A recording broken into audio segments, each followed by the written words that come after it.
Welcome to the Banker Lamp. Please enjoy the video. You start by gathering the visuals you'll turn into stickers. Use PNGs with transparency when possible, or Square JPEG for simplicity.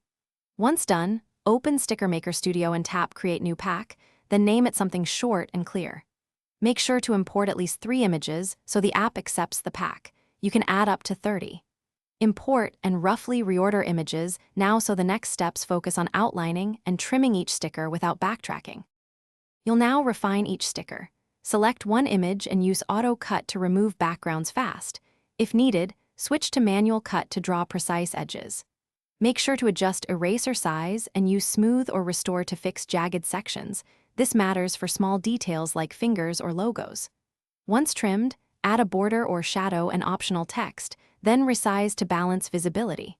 Test the sticker against light and dark backgrounds so it reads well in chat. Finish by saving the pack and choosing Export. Link to WhatsApp or save individual stickers as PNGs for other apps. Make sure the pack meets the minimum sticker count and that each file size is reasonable. Oversized images can block export. If something goes wrong, try exporting a single sticker to isolate the issue, clear the app cache, or update the app. These fixes resolve most export errors. Finally, reopen the Target Messaging app to confirm stickers appear and work correctly. Thanks for watching. If this was helpful, leave a like and consider subscribing. See you next time.